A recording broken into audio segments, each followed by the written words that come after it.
3, 2, 1, action jam. Whatever to greetings and Buffet Makaya. Once again, you are welcome to the show, Paranormal Show Soweto podcast. It is what it is. Buffet Gamosipo Hadebe. I'd like to say, Buffet, thank you so much once again for you to support us, Buffet, for following us, for liking us, for sharing our work, Buffet. This is Soweto podcast. It's growing slowly but surely because of the love that you're showing us and your support. Buffet, we are here. Mandebele photo gallery, Bula Sikwana Buffet. Sakela Buffet, do not stop. Continue to support us. Continue to like. Continue to interact with us, Buffet. Yeah, we'd like to know from you what you think about the show, what you think about everything that we have, Buffet. Let's vibe together. Let's grow together. Soweto podcast, Paranormal Show. Singapagat. Stay tuned. Don't go anywhere. Hot Manak. Hello. Is it Abuti? I'm good, man. Are you good? Are you good, sir? Yeah, I'm good. No, it's good to have. It's good to have you. You are here today. Yeah, no, I'm here. No, that's good. No, it's good to have you, Anahotman. Abuti, please, let us get into it. Please just give us an introduction of yourself. Where did you grow up and how did you grow up? Okay, by name, birth name, Fortune Matlati, Tulare. And I had a change of name because of a change of lifestyle. So now I'm known as Messi Voice to the Youth. Yes, Messi Voice to the Youth. Okay. I live by the motto that my past is a place of reference, not a place of existence. So I actually grew up at Block FF in Soshanguve.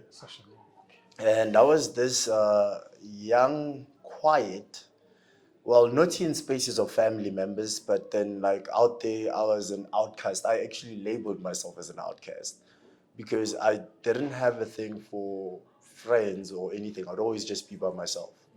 So I remember my family when they tell me is that thing that whenever people would pass by the house and ask, why is he looking at kids playing and he's not playing?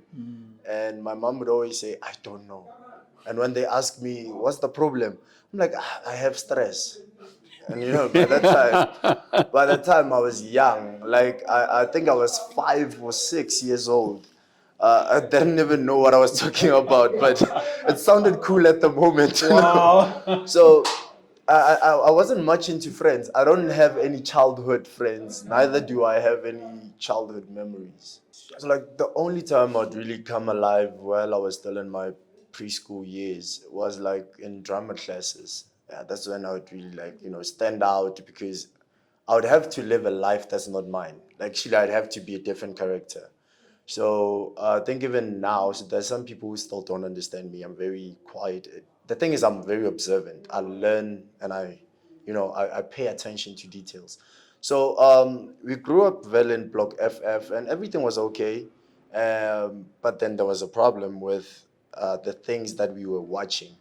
I think just to bring insight to somebody, what do you allow your child to watch? Especially, they say that the best ages for a child to learn is like from the age of 1 to 5. So like in those ages, you gotta be very critical as to what you allow them to watch. So my dad used to love watching Nigerian movies, and most of them were like these witchcrafty, paranormal type of movies. And nobody paid attention to what was happening to me. So it's that thing, we watch a movie, they get scared in their own way. My dad, well, he's used to those things. And then when I sleep in the same room with my mom and dad, but I sleep on the floor. Now, when I get to be in my space, now I have to sleep. They're in their bed, they're sleeping. Now these things play over. But now they don't play over in that thing that I just get scared. I exist in the moment. Like what I was watching, I feel it, I'm there, I exist in it. Fully fleshed. It's as if I play the character that I was watching on the movie. So it all started there, whereby now I see a lot of dark than light. At that time, my mom is a lead pastor in church. My dad doesn't go to church, but he would normally play gospel music. I used to love to sing to those music, but I don't understand what they're saying. I'm still young. I love the melody. I love the vibe. I see them dancing. I dance like them. But then going with time, my mom and dad, they actually took the house from us, so there was a small separation. Went to stay at Block H with my grandmother. That's where the church is. Now, when I'm there, I can sleep fully. Like, I sleep like a child, the way a child's supposed to. Now, we stayed there for like, I think 2, 3 years. Now I moved to a new place in Soshanguve, Juguling Block S. Now, when I get there, that's where now things change. We get this house. When we get there, there are no lights. It's very dark. And I'm like, yo, I'm happy my mom got us a house. Now, it's that thing. I used to play soccer. Now I'm in a new space. I need to adapt. I need to adapt to the new environment. So when we get there, I take a walk around the community. You meet people. Like, hey, you look like you knew. Where are you from? I'm like, oh, well, now I stay here. Where? In that house.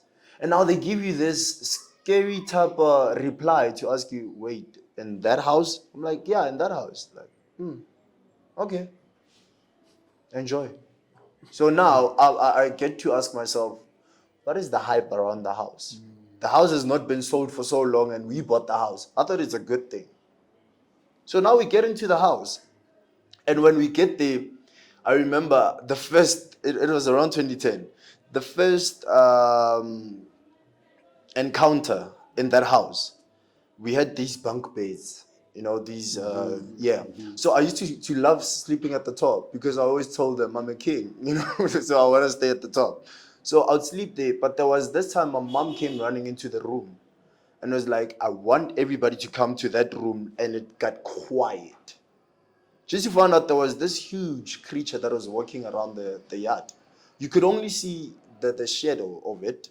It looked fairy and it was big. So it passed. That was the first encounter. So as a child, growing up watching the witchcraft movies, now in my mind, I'm like, okay, this thing is existing. Maybe this is the life. Maybe this is something that we gotta adapt to. So now what do? I settle for it. Instead of being scared, now I'm past being scared. Now I love these things. Like now as it passes, I'm like, I'm curious. I want to see it. I want to know what this is. I want to see this thing. I want to be close to it. If it talks, I want to talk to it. I want to ask it, how do you manage these? Like walking is cold and you're outside. And it made this sound that it would bring shivers down your spine. But because I grew watching these paranormal things, when it made that sound, I mimicked the sound instead of actually being scared of the sound. So I start mimicking the sound. And when I mimic it, I don't mimic it out loud. It's internal. Like I'm shouting from the inside, doing the same sound. So as it was passing, it stopped. And when it stopped, I just took a deep breath. And in my mind and in my full body, I was like, it hurt me. It hurt me. Now I have some sort of a friendship or a bond with this thing. I don't know what it is, but I have a bond. Now, that passes. So now I'm growing up in a new community, and every time when you walk around, they tell you, "Hey, be careful here." What do you mean? The friends you make. Why? Because now I'm from Block H where I started making friends. So now I want to grow into making friends. So I meet a few people, few friends. They stay by the same side as me, actually the same road. So now this is where it got scary. You are with a friend.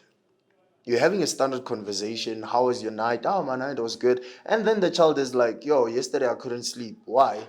Well, my grandmother forced me to actually play with this pet we have. Pet. Okay, cool. What kind of pet? It's like, yo, it's big, but then it stays underneath the bed. We only see it at night. Okay, cool. So is it something that you guys are afraid of? It's like, no, it's part of the family. I'm like, okay, cool. Now I want to see this pet now. Because why? I saw something that looked particularly like what they're describing. So instead of running away from such a friend, I draw closer to this friend. And now this is where I start having these, like pulling these forces towards me. Now I'm having not dreams, because ever since we started staying there, I don't sleep.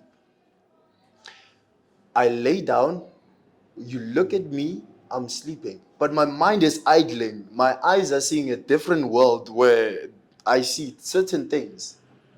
But I cannot go to my mom. Why? Well, every time when you get to my mom, even when she's watching these movies, she'll be like, yeah, these things, I can't deal with them. Like, yeah, if my child would have to go through this, I would pray every day. We pray every day. There's fasting. And I'm like, fasting, I love food. I can't deal with this. So I can't go to my mom. So what do? I harbor everything inside of me. As young as I was, I'm like, I'm not going to tell anybody. I love these things. I want to follow them. I want to understand what's going on in this world. Now, I start having, I won't say dreams, but I exist in a world whereby I walk, I see the same place I'm in, but it's nighttime, but for me it's daytime. And these creatures, they living fully, they're just walking and everything is just fully fleshed. We cool. So now, I grow and I start going to high school now. When I get to high school, now I've interacted with these spirits and the one that is in the house. And remember, this one, when I sleep, there's a loud voice. And spirits are very smart. When we walk around the house and I call your name, they capture the name. So they knew how to call me by name.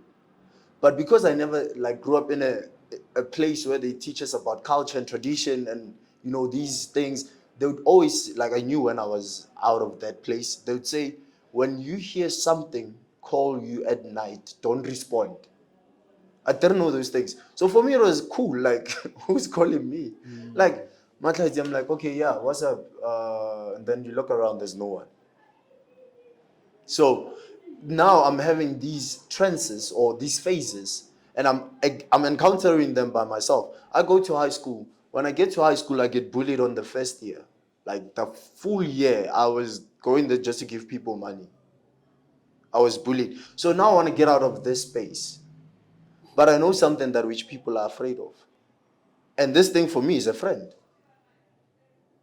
This big fairy thing is a friend of mine. So I'm not going to wait for anybody to bully me any further. You want to bully me? Okay, cool. But I got a friend. And this friend of mine, if I call him, not even the police can have him arrested or she. I don't know what it is. But that thing. So I get bullied the first year. Second year, I'm like, you know what? I'm tired of this. Now I'm building up this anger inside of me. I grew up without friends. I make friends and I get bullied. Okay, cool. So now what happens is I start now calling these forces. I don't wait for them to come and pass by. I call them.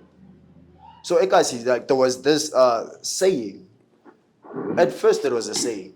At night there's this big baboon. It walks. It has a chain. And this baboon would kill a lot of people. So I overheard the story and I'm like, is it true? Is it not? But now the paranormal side of having to watch these Nigerian movies, I'm like, okay, yeah, it does exist. Why? Because when those movies end, I start playing them. I act them.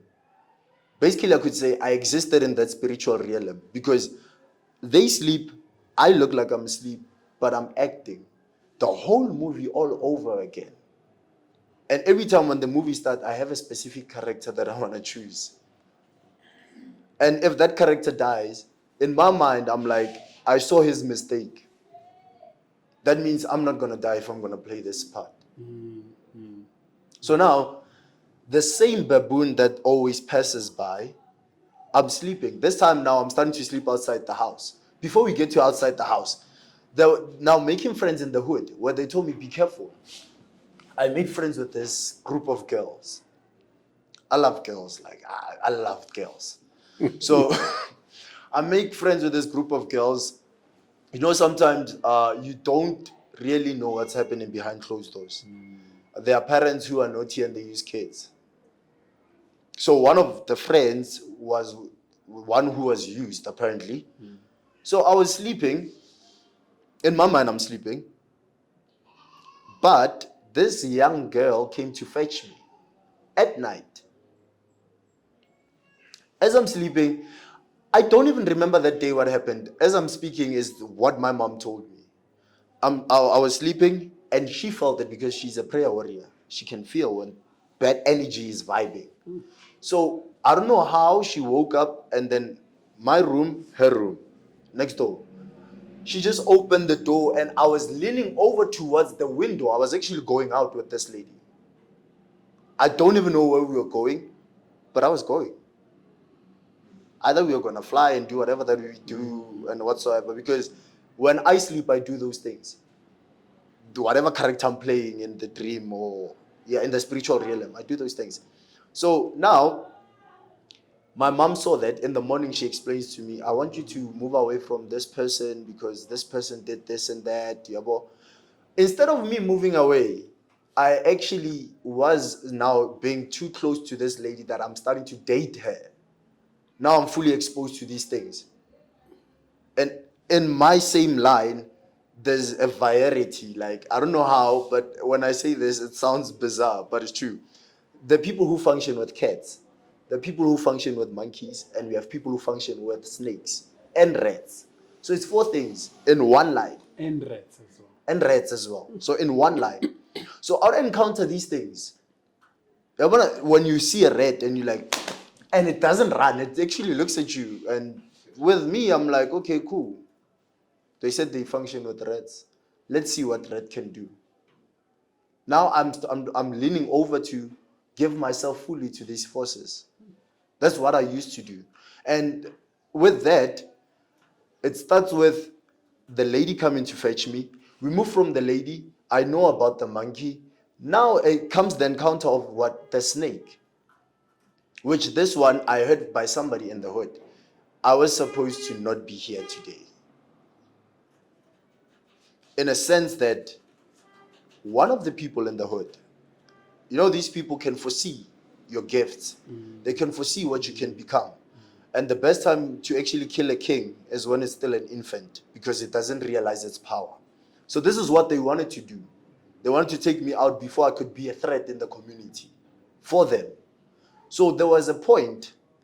I love snakes fully. I want to be a veterinarian, but I want to do the wild side, the wild side of it. So when I see a snake, I see a pet, I see a friend. But now when you see a snake, and this snake, you follow it, you follow the traces. It's that chubby kind of movement you see, and on the other side is legs. So I wanted to see where it ended. I followed it, and that's when they captured. That's when they actually had me. That's when I started, I could say, living in that dark side of things. First of all, I don't have the right mindset. I'm being bullied, so I want to get out of bullying. And now I followed this thing, and when I followed it, it called a voice. But when I actually came back to the realization, I'm in a bush, in the middle of the bush, and it's night.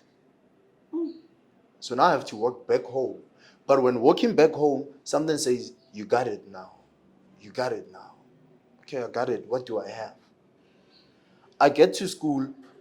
The same people that used to bully me, they walk up to me. And the first question is, would you like to be a part of us? Would I like to be a part of what? Our group. Okay, cool. I can be a part of it. But now they're giving me the accolades to say, you can be the boss of us. You can lead us now. So that's when the thing, you got it, came back to say, oh, now I have the power over them. Now I'm starting to manifest. Whenever I want to evoke fights, I can just do it instantly. Can just walk up to you and be like, that kid, deep down in his heart, he's saying he hates you and your family, and you're not going to amount to anything. Somebody just stands up and they're going to fight. I found joy in those things. But they're not realizing they fight to bleed. And blood is power in that realm. So immediately when you bleed, you give the spirit power to talk back to you. Everything that which we do. That's why if you could now understand in the Bible, Christ had to be crucified. There was blood. Because blood speaks. It's either give lives or it actually gives death. So basically, when they bleed, I find the strength in my own domain that I've built for myself. So now I'm starting to control people. I could say it's a mind control, but I'm starting to control people. I'm actually a lead boss in this department of mind control, causing chaos. And when it gets back home, I'm That kid who's always in his room, quiet. I don't fight, I don't argue, I don't do anything. You piss me off, I just look at you and be like, okay, it's cool. My brother once got in a fight. How did it start? I provoked it. I just sat in my room because he said, do the dishes. And I'm like, I'm tired. I just came back from a soccer practice and na. And he's like, no, you got to do the dishes. And I'm like, no, I'm not. Then he slapped me. I went into my room. My room is always dark. Like I would put sheets on the windows. It was always dark. So when I get into that room, the only thing I just do is be like, I used to call it very bad. Very bad. Yeah, like very bad. I have a problem. My brother did this, and I want him to feel the pain he caused, but I want him to get hit. Then he'd walk out, then he'd get into a fight. Then he comes back, he's bleeding. I remember there was one time he had his eye closed because they hit him with, I don't know, a pang or something. Did I find to show remorse or feel pain? No.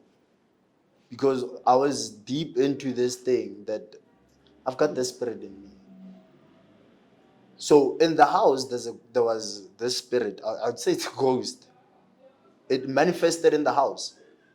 I would talk by myself, but my mom, because she thought I'm too much into the drama side of things, I'm rehearsing. But I'm talking to somebody. I see, but they don't. So this thing, it would tell me what to do. Like today, I want you to go to this place. You're going to find these people. Get into the group of those people. Sit down with them and they'll tell you what to do. But make sure whatever that you do it perfectly. What was I doing? I was fighting.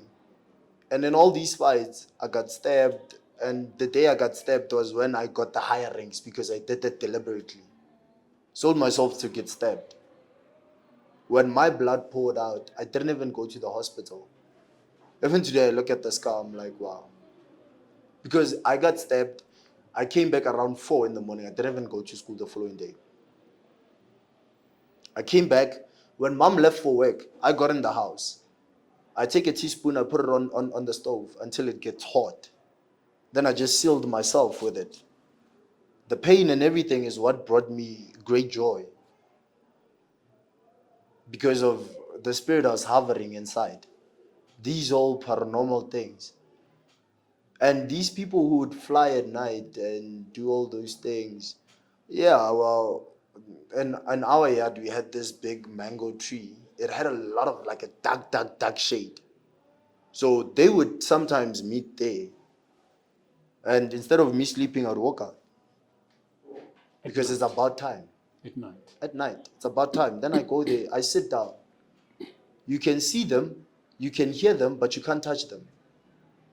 I can't even say they were there like fully fleshed, but they were there. In the morning, I see them, they see me, it's hi, hello, we cool. Everything is good. So now the spirit in the house says to me, you need a higher rank. You're still obeying under somebody's law. Who's the law? My dad. What do we do now? I don't know, what do we do? It's like, okay, fine, I'll see what I can do. Now, it brought a fight between my mom and dad. They fought physically. And there was blood trails and whatsoever. Still traumatic even today.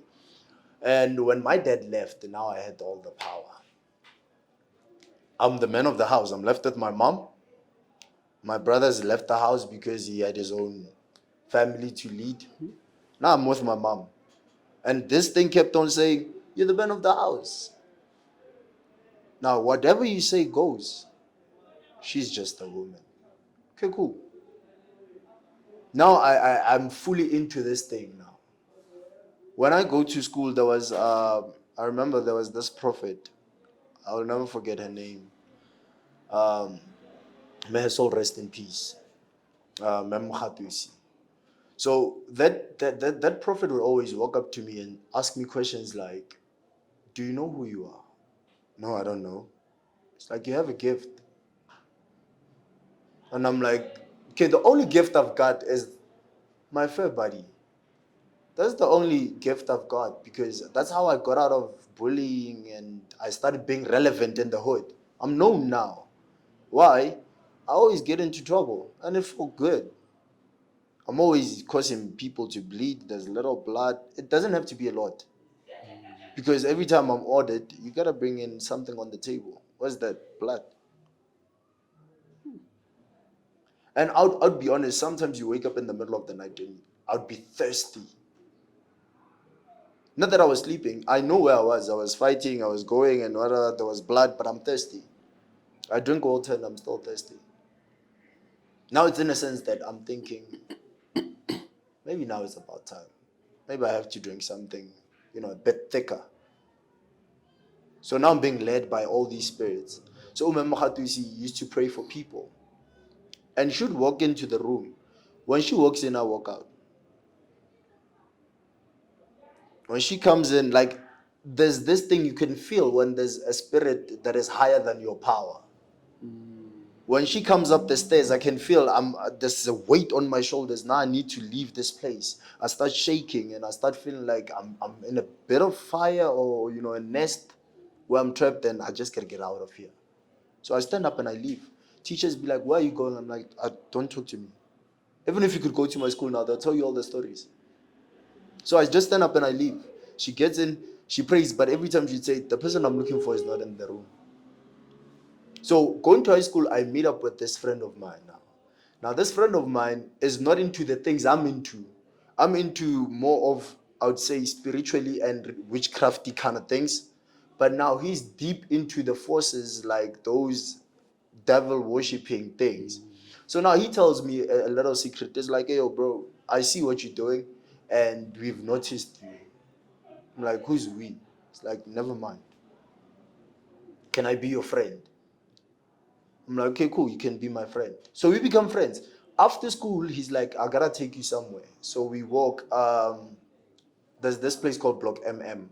There's a mountain there. There used to be this big flags there. So that was like a mini church where they do their rituals. So he took me there. Now they give me this needle.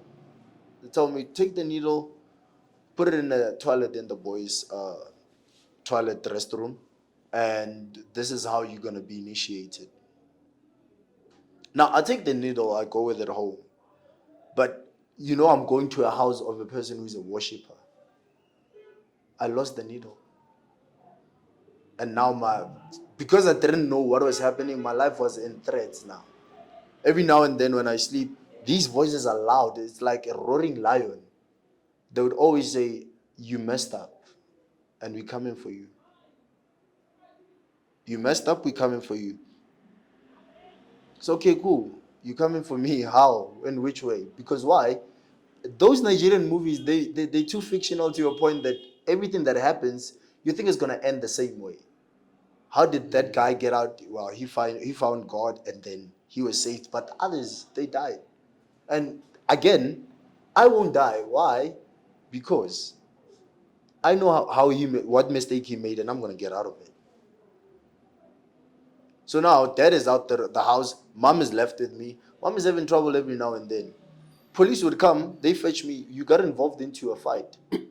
Now we're gonna have to do something with you." My mom stood up for me. It's like, "No, not my child. This is the sweetest boy you're ever gonna see." Because why? When I get home, I pretend I'm still that cool, calm kid. When she sleeps, I'm gonna lock, "Hey, mommy, good night." I close. And then when I get to my room, I don't enter. I open the door, I close the door, and I leave. I'm gonna do my things. And like I would meet the guys that we used to do that. Where I stay, it's on the main road. There's this bus that would come at 2. Bus. Yeah, like at the midnight hours, 2. Now this bus, it doesn't really have people who are alive. Mainly, like a lot of them, it's just fully ghosts, and it's like 2, 3, which are actually ordered to go and do something. So that's when I got to understand that I'm actually having two worlds. They are functioning as though they are in one, but they are separated. So these spirits, they have a way of actually getting into you to use you however way they want to use you. But on the other hand, you have where you can still be you, but you have to do these things. So now I'm supposed to choose. So now we are in a bus. The choice is mine. Now this bus is going, and on the way they ask. The driver like moves off from the seat. The bus is still going, but he's not driving now. So he turns back and he's like, okay guys, we have a new member. And he has to make a choice today. Do you allow to be used? Or do you allow to still be you, but do our work? Immediately when I said, no, I still want to be me. I didn't make the final decision to say, and then do your work. I just said, I still want to be me. And then everyone else disappeared. Now I'm left with the guy I got into, the guy who I met at school who wanted to be my friend. I'm now with him. Like, okay, cool. Now you're going to be working for us. So now, when I get into my room, I think it was about 2-3 days later. Now, the very thing I've been talking about since we started, I'm sitting in my bed. I was like fast asleep. And I just woke up, went to the window, slid the curtains, and there's my body. I see it fully, like with my eyes as it's going. And it turns and it looks at me. It had these red eyes that would glow. Then I look at it and I'm like, okay, finally this thing is true. Then I get outside, I don't see it. Get back into my room. When I was doing matric was the day I decided I'm leaving everything. So I'm in my matric and it's towards prelim. I'm studying, but that time it's cold. So I was in the house. I wasn't in my room. I went in the house. So I'm studying, and in the midst of studying, just, you know, when there's something that just passed by you, there's this wind. It's like, that happens. It's like, and immediately when it does that, like, I got this sleep. Like this sleep that would really make you just pass out immediately. So I'm trying to study, but then that thing passes, and I'm like, yo, I'm tired. I just want to sleep. So I closed the books, packed them. Now I'm getting into my bed. Turn off the lights. I get into my bed. I lay like this. I'm facing up. And immediately, like when I wanted to close my eyes, my whole body froze. My whole body, it just froze. And now I can't move. The only thing I can move is just my neck. I can look to the side, but I can't really move anything else. So now, like, I'm shaking. I'm like, what's happening? The next thing is, instead of now, because I can't move, I'm fighting to move, I lose my breath. I get short breath. So because it's on the main road, when the cars pass by, they make this light and it gives shadows. Like I can see shadows of those cars, the tree is outside. It reflects on the window and on the wall. So I'm sitting like this. There's literally nothing here. Then I turned. I looked on the wall. As the lights were passing, I see something fairy and it's just sitting right on top of me. Like it's sitting right on top of me like this, and it has its mouth open. As though like I'm gonna be swallowed today. Today is the last day. Senya. Like everything is chai. So that was the first day I called God. Like I don't want to lie. That was the first day I was like Jesus, because they said if ever you can't move and you can't breathe in the middle of the night, just shout Jesus and that thing will go away. I shouted Jesus and I just heard something like punching me. Like there's this pain I just felt on my belly. Now I'm feeling these pains and I'm still trying to call on Jesus, but now the voice doesn't come out. Where's my mom? In her room. I'm fighting this thing now. And from there, I started like having nosebleed. Now I'm bleeding with my nose. I cannot even wipe myself. But when I turn, I'm still seeing this very thing. It's still on top of me, still opening its mouth, and like there's just drips of liquid that are just falling on me. I don't know how, but eventually it moved. When it moved, I just stood up. I ran. I ran to my mom. I can't knock normally, so I'm like banging on the door. I'm like, Mom, open up, open up, open up. When Mom opens up, she's like, what's happening? I'm like, I don't know, but whatever it is, if I die today, just know I called it upon myself. So I get into a room. When I sleep, I can hear her pray. As she's praying, now I'm starting to shake the side. I want to tell her, please just stop a bit. I want to come back. Stop praying. But I cannot even say like a word. Like my voice is out. She prays, she prays, she prays. Eventually I pass out. In my mind, I'm dead. I'm dead. Tomorrow I'm writing. And I'm writing mathematics. In the morning, mom wakes up because like she figured I cannot go back to that room. Till today, I don't use that room. I don't go to that room. Even now. Even now, I'm still afraid of that room. Like that room gives me shivers. It gives me trauma.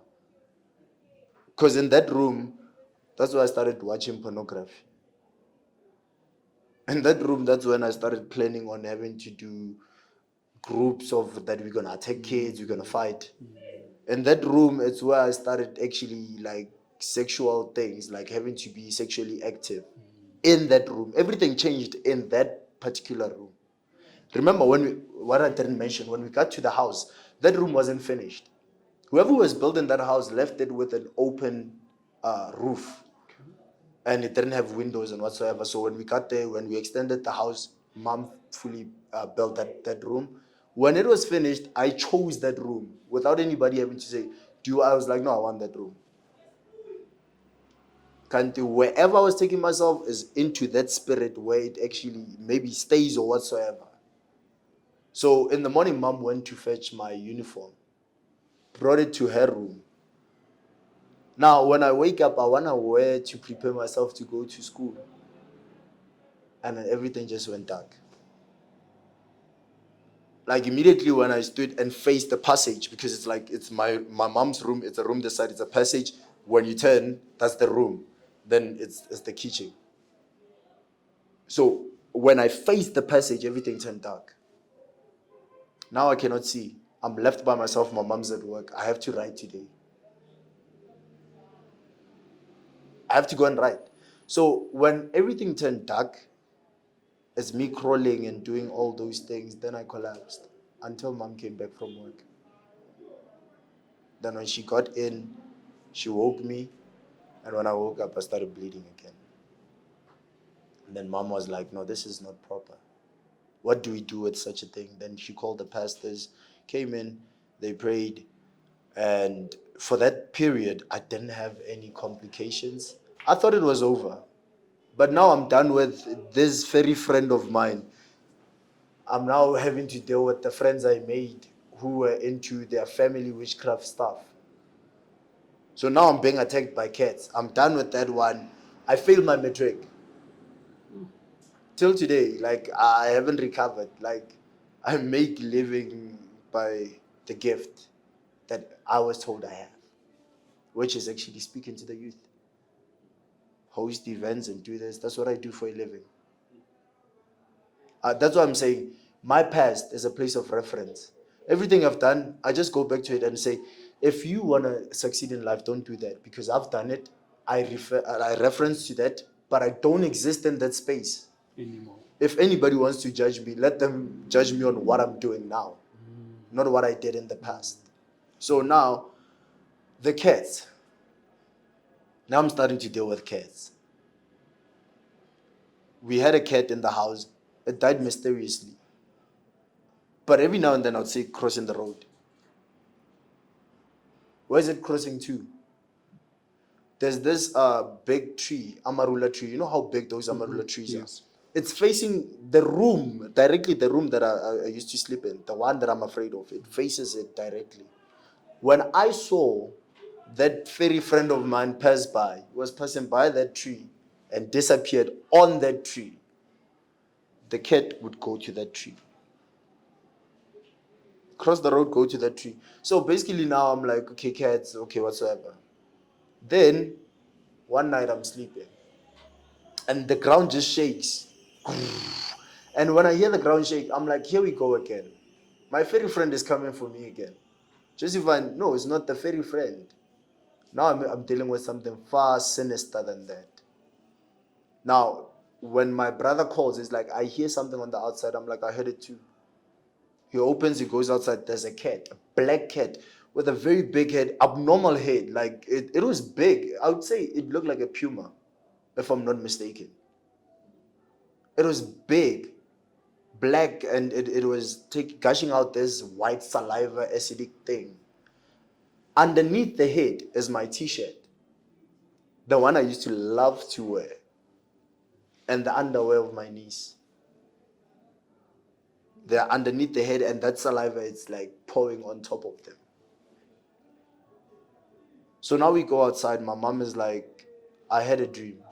You had a dream. What was the dream? It's like, okay, um, they were coming for you. Today was your last day. They like that day, particularly the cat with the t-shirt was taking it to whoever and whoever was gonna work on me, and that was Chai.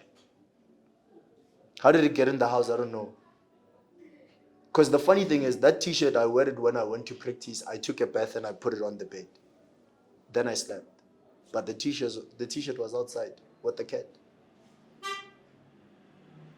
So now after that, that's when I found my true calling. Now I'm no longer dealing with these things because after the cat, I don't want to put it bad, but someone around our vicinity passed away because the cat it died there. We bent it, then 2 days, then Umuntu is gone. So in my mind, I'm like, okay, that means she was, I don't know, maybe the one who had to come and fetch me or kill me or whatsoever. That passes. The last encounter before I actually decided, like when I would say I became fully into the Christian side, was with a snake now. I used to go to church, but you know, these churches, to be honest, you never know when a church is a cult. You never know. So I go to a church. There's a snake that used to go in the vicinity of the church. People would normally see something that looked like a rod. But it's like in a blink of an eye, you see it, then it's gone. So my sister, one time, I went to church and when I came back, she came back running and it's like, I saw a snake going into your church. I ran into the church because that's where I used to pack the organs and whatsoever. So I ran back. I'm now unpacking because I love snakes. I'm unpacking. As I'm unpacking, someone in the church comes running. And it's like, what are you looking for? I'm like, no, they said they saw a snake. It's like, what kind is it? Well, they said it's black and it's big, like it's huge. It's like, okay, cool. And then she says, okay, keep looking. But when you find it, call me.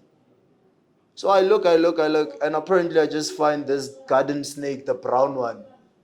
And I just pick it up. I'm like, is it this one? And it's alive because it doesn't have poison. So I study about these things. So I'm like, is it this one? It's like, no, it's not. Snake. Yeah, the brown one. It's like, no, it's not that one. That one is big. So immediately I'm like, okay, just for the sake of the community, because now they are packed outside, I gotta kill it and I gotta burn it. I don't do that as a vet, but now I have to. The community is watching.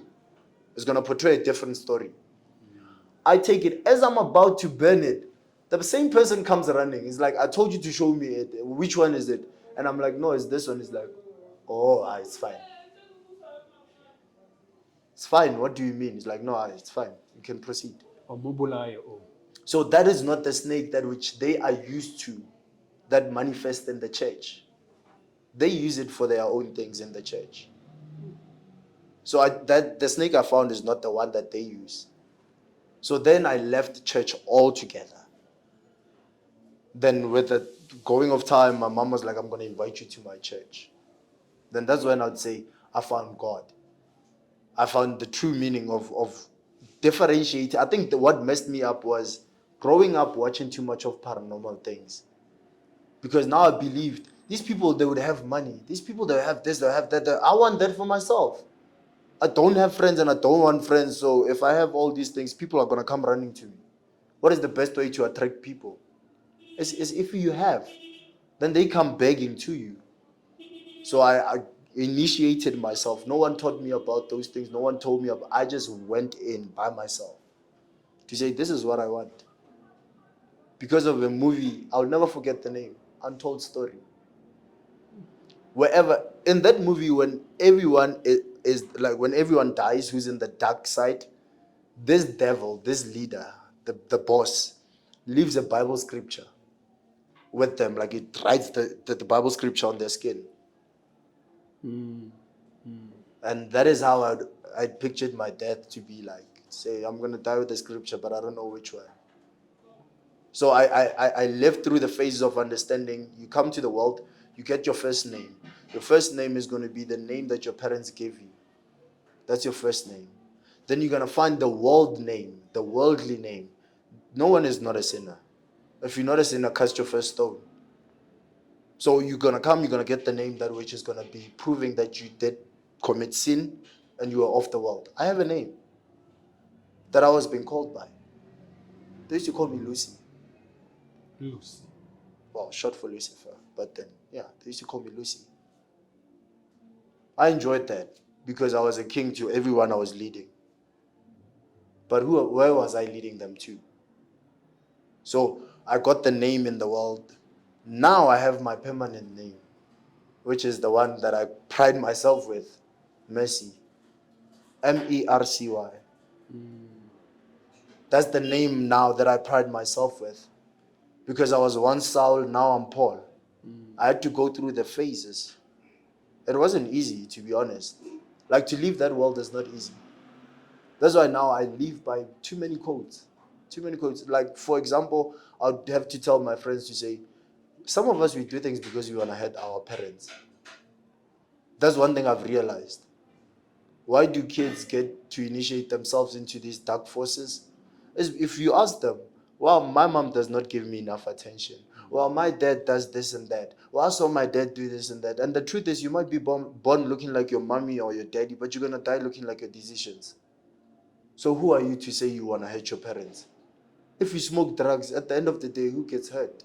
Is it them? It's you. I had to go through those phases myself. But it all came with being in the dark. That is why today I'm able to draw people into the light, because I cannot take you to where I've never been.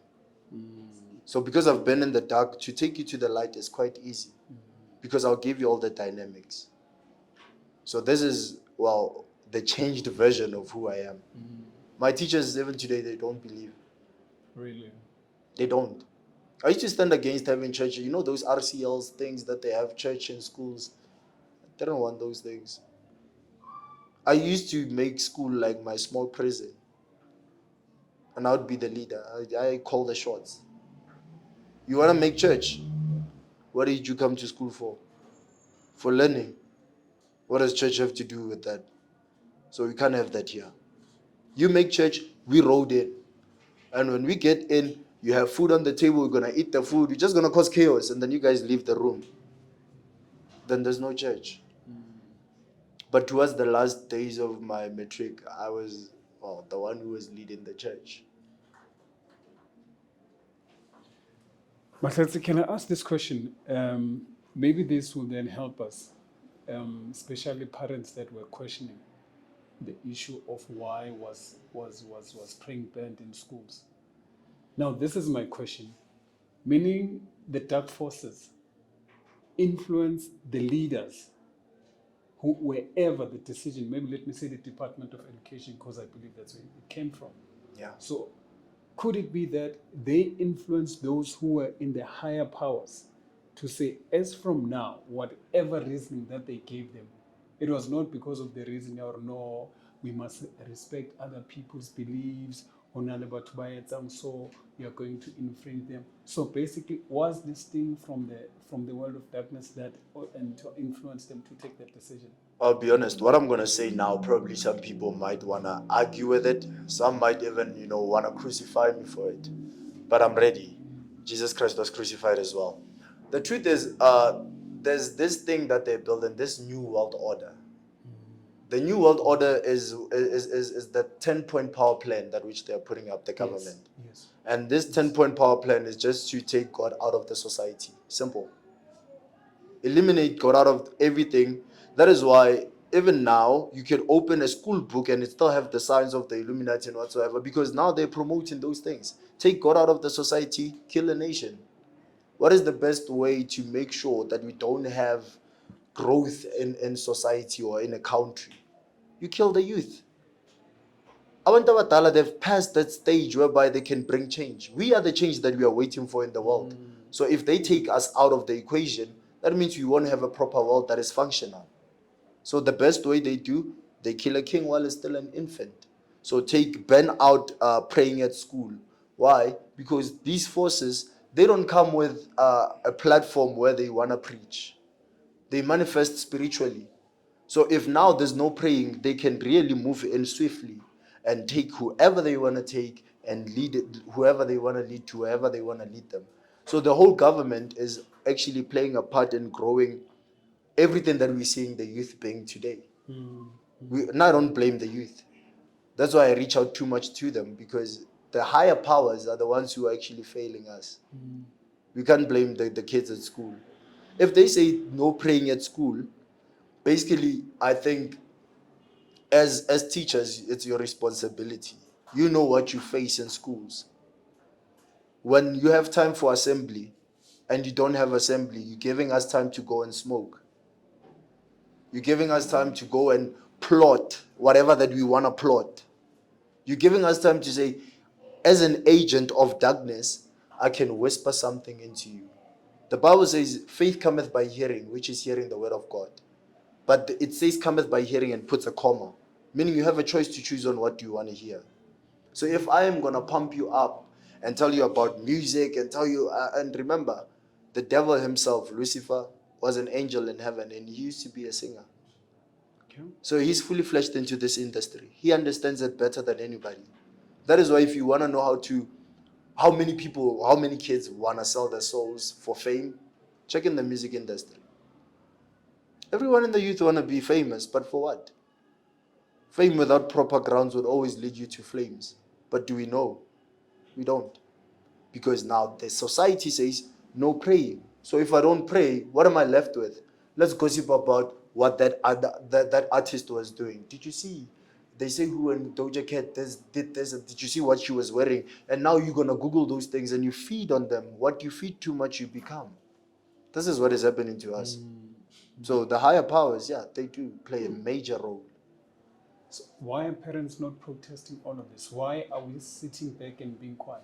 Or don't we understand the power of prayer? How powerful is prayer? I'll be honest. This one, I'm going to put it on two sides, right? There are parents who want to protest for this, but then they don't have a stand. In a sense that, can you imagine if you're a parent and you approach a school and you're like, I want you guys to start making assemblies. You're the only parent who's concerned. Maybe you are 5 out of the 1,000 of kids that are in the school. And you guys come in to protest for that. They're not going to take it seriously. But then another thing is we have parents who, I don't say they are ignorant, but then they're not partaking that much into the lives of their children. Why am I saying that? Is because parents believe that when kids leave their homes to go to schools, that the teachers are fully responsible to play the parental role. And that is not true. I mean, you as a parent, you find it hard to contain one child and you're expecting a teacher to contain 1,000. So they allow the teachers to say, teachers have to play a role of being the parents. And then now the teacher is supposed to take care and ask your child as to, what is your religion? Do you pray? Do you do this? If now they're saying that as an excuse to say, we're not going to pray because this thing is standing against other people's religion. Teachers are also now held at a corner. They can't stand to say, now we're going to pray. We can't protest for this whole assembly thing. Honestly, this is up to the government. Entirely. Because even I used to pray at schools. When I failed my matric and I was home, I'm like, I'm not going to allow it. I want to go and pray at schools. Do you know you could also get kicked out from a school for coming to pray? Especially when they look at you and you are young, they're like, who's this child and learn? This is what I faced. And I'm still crucified for it. When they look at me, they're like, yeah, he thinks he has made it. Because he used to be this person and now he's not. So this whole assembly thing, no, we can't really pin it on the parents and whatsoever. No, the parents, they play their role, even though I feel like the parents need to initiate putting too much effort into their own kids and not like having to give it to the teachers to say, we expect you guys to teach our kids. Have you ever heard how parents be like, no, I was expecting you as teachers. Yes. I was expecting you as teachers to do this, but then you didn't do it. And you spend more hours with our children than us. But who do children have to open up to more? Is it the teachers? It's the parents. So as parents, we also need to take a stand. Grow your children more into faith. That's the only way we can fight it. Buffett. Okay, wait, before we close. Yeah. In closing, Jayami, on that camp, please tell people what you do since you are motivated. Yes. How they can reach you, and just talk to the people on the camp. Before you do that, Jam, I just want to say, Buffett, as you're listening to Mahlatse right now, please let us know what you think. What is your understanding about assemblies that our kids are no longer praying in our schools? We used to pray it in a scale of it. So please, Buffett, even the kids that are going to school, let us know what are the things that are happening because of prayer or lack of prayer in the schools. So, is that one? This is the one put on. So, by name, I'm Mahlatse, Fortune Tulare. But I pride myself to being Messi, voice to the youth. So what I do, I motivate and talk to the youth because I feel we don't expect the government to bring the change, but we are the change that we have to see. Remember, Mtano Mosha, you are brought into the world to make a difference, not be a different version of yourself. So do not be moved by fluid and wanna be like everyone else because you are a different breed. You are special and fearfully made in the image of God. And I want to say to all the youth, there's nothing like a set generation. We are not a dairy product to be labeled, so you're not a set generation. That place you wanna go after killing yourself, it is not paradise if it leaves us that love you paralyzed. From Messi Voice to the Youth, I say I thank you. Where you can find me, TikTok, Messi_RSA, Facebook, Fortune Tulare. That's where you'll find me, and I'm open for bookings. I don't normally charge prices, but if you want to bless a soul, I'd really appreciate it. Thank you. Thank you, Bafetu. Please, let's support about that, Bafetu. If you believe you want to bring a change, Bafetu, to your child, to Igasi, to the community, to the world, please take a stand now. We need so many people, Bafetu, who believe in us, who believe in the well-being of English society. Bafetu, please double check on your children. Make sure before you get to know how they spend the day, who they spend the day. Take pride in knowing check their books, mark their books. If the books are not checked, please be concerned. Teach your child go to sometimes they are parking snacks. Please, Buffett, let's laugh about them. They are the future, they are the leaders of tomorrow. What leaders do you want to see? Who would you like people to lead you or lead your kids? Impendulo yazwawo. Bafethu Paranormal Show Sipohate was in the space. Mahlatse was here. We hope to see him next time. Ashare how he's going and nomsebenzi wakhe. Bafethu sanqani. Soweto podcast. Dale Bafethu Ritsui.